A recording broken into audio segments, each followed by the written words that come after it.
The worst death ever in a submarine. August 12, 2000, 11:28 a.m. Barents Sea. The torpedo room floods with fire. Metal screams. Water rushes in. The bow section collapses in seconds. 95 men die instantly, but 23 sailors are still alive. They gather in compartment 9. At the stern of the submarine, 354 feet below the surface of the Arctic water. They have maybe 6 hours of breathable air, maybe less. One of them, Lieutenant Captain Dmitry Kolesnikov, pulls out a notebook. His hands are shaking. The submarine is pitch black except for emergency lights that flicker and die. He begins to write. He doesn't know that rescue ships are already gathering above. He doesn't know that his president is on vacation, enjoying the summer sun at a Black Sea resort. He doesn't know that his government will refuse international help for 5 days. He doesn't know that he and his 22 crewmates are about to experience one of the most horrific deaths imaginable. This is the story of the Kursk submarine disaster and the men who died waiting for a rescue that never came. The submarine K1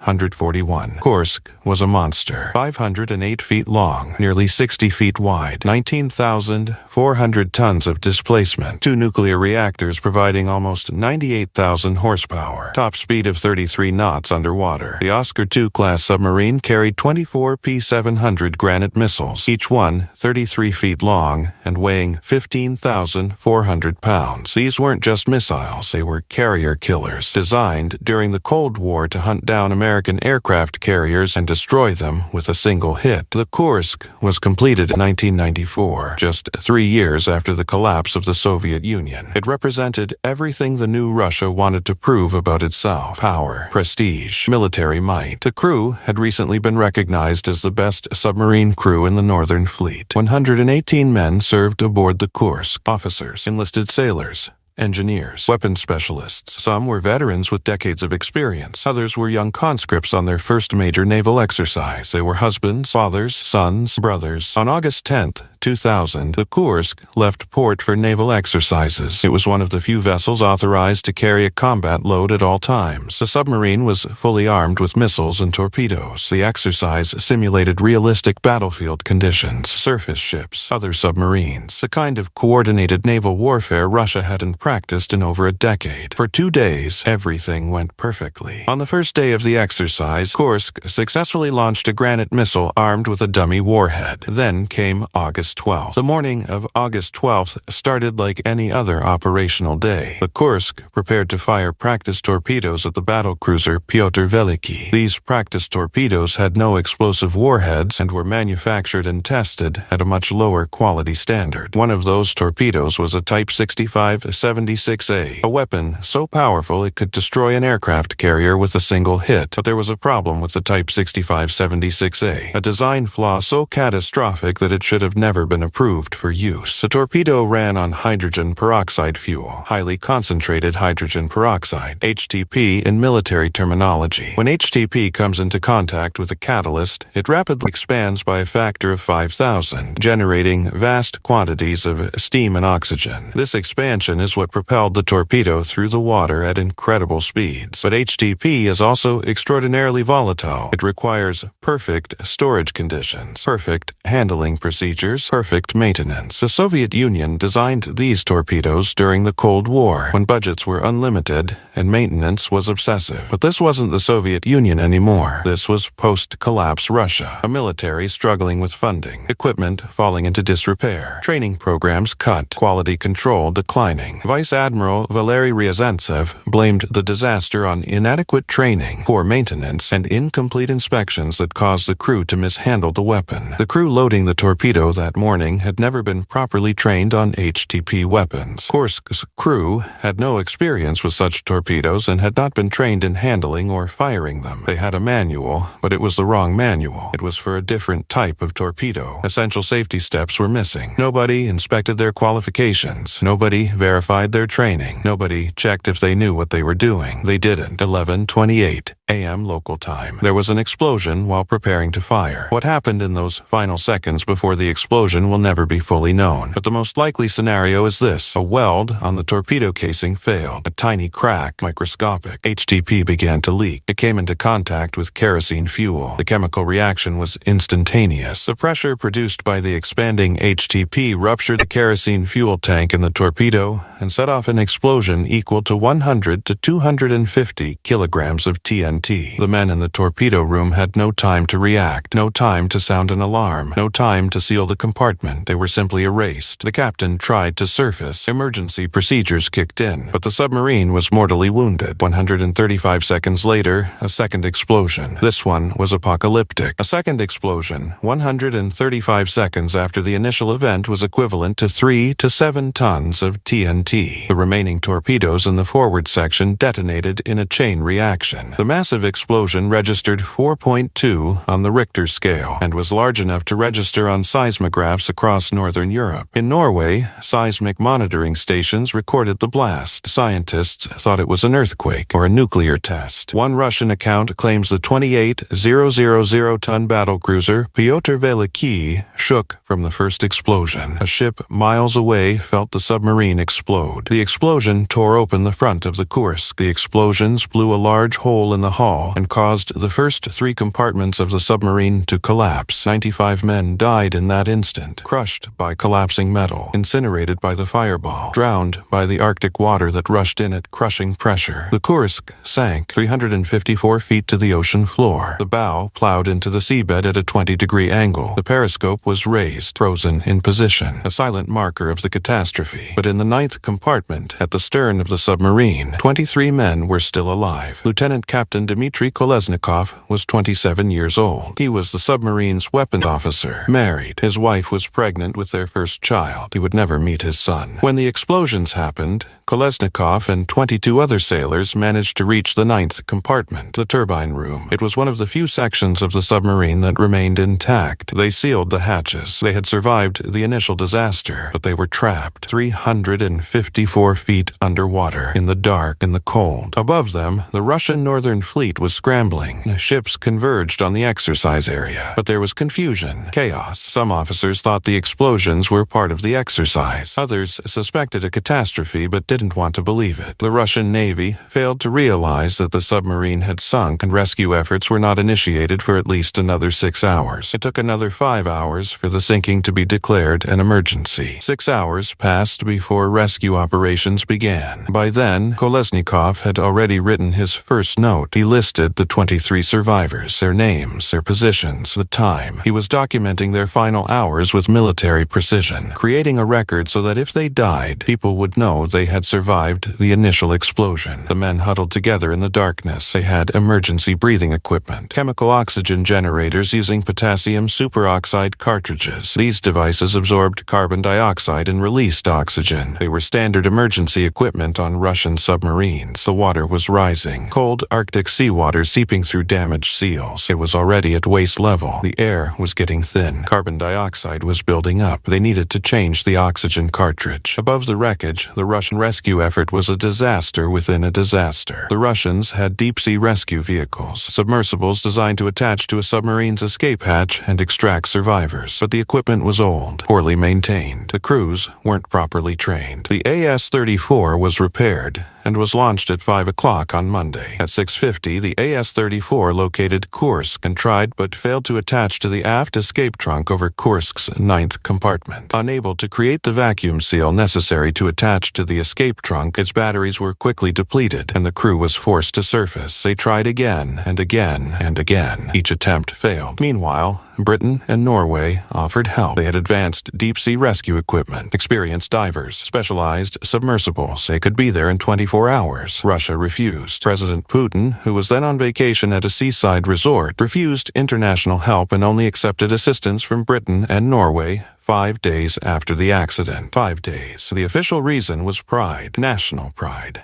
military pride. Admitting they needed foreign help to rescue Russian sailors would be admitting weakness, admitting failure. President Putin appeared on TV enjoying a summer holiday at a Black Sea villa. His apparent indifference outraged many Russians, including the families of Kursk's crew. While 23 men suffocated in the darkness, the Russian president was barbecuing. While families screamed for answers, the government issued reassuring statements. Everything is under control. Our rescue teams are the best. We don't need foreign assistance. It was a lie. In the night compartment, the air was almost gone. The men were gasping, lightheaded. Carbon dioxide poisoning causes confusion, headaches, eventually unconsciousness. But before unconsciousness comes panic. They needed to change the oxygen cartridge. Someone reached for the potassium superoxide cartridge, but it fell into the oily waters and burst. What happened next was chemical hell. Potassium superoxide reacts violently with water, especially oily, contaminated seawater. The cartridge became contaminated with seawater, and the resulting chemical reaction caused a flash fire, consuming the available oxygen. Fire exploded through the compartment. The men were already weak from oxygen deprivation. Some tried to escape the flames by plunging underwater. Investigation showed that some personnel temporarily survived the fire by plunging underwater, as fire marks on the bulkheads indicated the water was at waist level at the time, but there was nowhere to go, no escape. The hatches were sealed. The explosion killed several of the men. The rest died of suffocation when the ensuing fire consumed what oxygen was left. Ultimately, the remaining crew burned to death or suffocated. In the final moments, Dmitry Kolesnikov may have had time to understand what was happening, to know that rescue wasn't coming, to realize that he would never see his wife again, never meet his son. His body was found later, clutching his notebook, the final message to his wife, to his family, to the world. All 23 men died within 8 hours of the initial explosion. They could have been saved. 7 days after the disaster, Norwegian divers finally entered the Kursk. 7 days after the sinking of the submarine, Norwegian divers finally were able to enter. There were no survivors. On the 21st of August, Norwegian and Russian divers found 24 bodies in the night compartment. The scene was horrific. Bodies burned beyond recognition. The compartment was a tomb. The smell was unbearable. The divers wept inside their suits. They found Kolesnikov's note, his careful documentation of the survivors, his final words to his wife. The Russian government initially tried to suppress the note. It was evidence of their failure, evidence that men had survived and could have been rescued. Eventually, the truth came out. The Russian public was outraged. Families of the dead crew demanded answers. The media called it a national disgrace. Putin's approval ratings, which had been soaring, took a significant hit. The government tried to deflect blame. Fleet Admiral Vladimir Kuryedov said that Kursk collided with a foreign NATO vessel without providing evidence. It was a conspiracy, they claimed. Foreign submarines had attacked the Kursk. It wasn't their fault. Nobody believed them. October 2001. The Kursk was raised from the seafloor.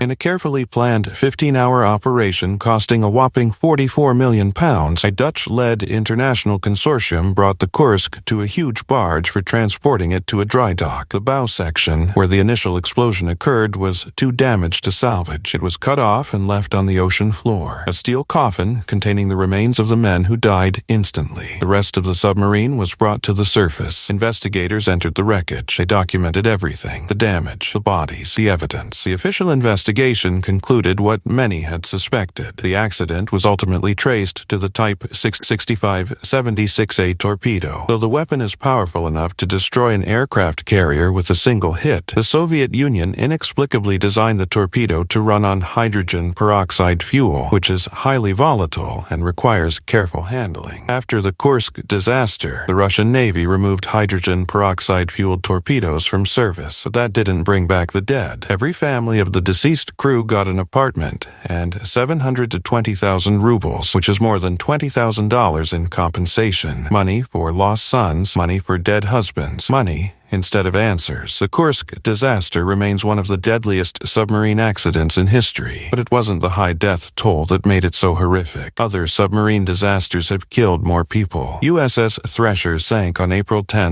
1963, with 129 sailors on board. It was the first nuclear submarine disaster, and to this day, has the highest death toll. What made the Kursk disaster uniquely terrible was the nature of the deaths. 23 men survived the initial catastrophe. They had time. They had hope. They waited in the darkness, believing rescue was coming. They wrote notes to their families. They followed emergency procedures. They did everything right, and then they died. Not quickly, not mercifully. They died slowly, in the dark, in the cold, choking on carbon dioxide. Then burned alive when the oxygen cartridge exploded. Then suffocated when the fire consumed the remaining air. It's hard to imagine a worse way to die. Trapped underwater, surrounded by corpses, knowing that above you, just 354 feet away, is air and light and life. Knowing that rescue ships gathering. Knowing that your government has the ability to save you, but chooses not to because of pride. The psychological torment must have been unbearable. Did they blame their government? Did they curse Putin for staying on vacation? Did they scream at the hull, knowing rescue teams were so close but couldn't reach them? Or did they maintain their military discipline to the end? Did they comfort each other? Did they tell stories about their families? Did they pray? We'll never fully know. But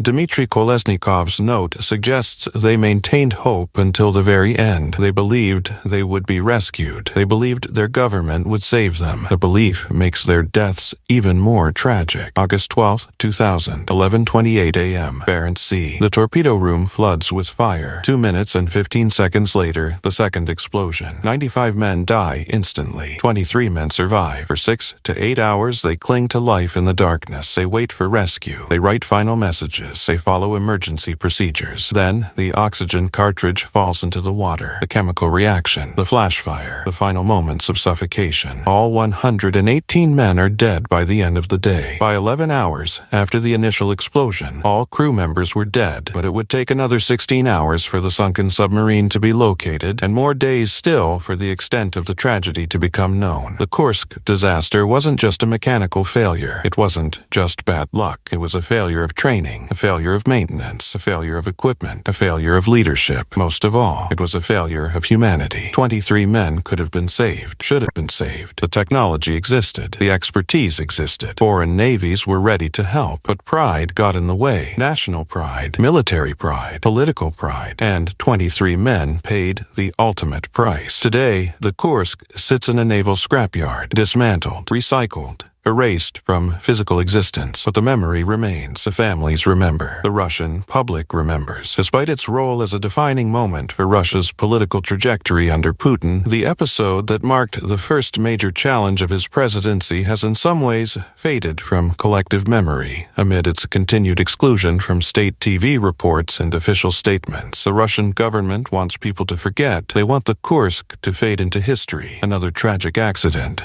Nothing more. But some things deserve to be remembered. The 118 men who died on the Kursk deserve to be remembered, not as statistics, not as political pawns, but as human beings, sailors who served their country, fathers, sons, husbands, brothers. And the 23 men who survived the initial explosion deserve to be remembered most of all. They showed courage in the face of unimaginable horror. They maintained hope when hope was fading. They followed procedures when everything was falling apart. They died waiting for a rescue that never came. That's the worst death ever in a submarine. Not the quickest death, not the most violent death, but the death that could have been prevented. The death where hope dies slowly in the darkness. The death where you know you're going to die, but you can't stop hoping you might live. That's the nightmare of the Kursk, and that's why, more than 2 decades later, the disaster still haunts us, because it reminds us that sometimes the people we trust to save us choose not to. Sometimes pride kills. Sometimes waiting for rescue is the cruelest fate of all. August 12, 2000, 11:28 a.m. The torpedo room floods with fire. 118 men begin dying. 23 of them die hoping. That's the worst death ever in a submarine.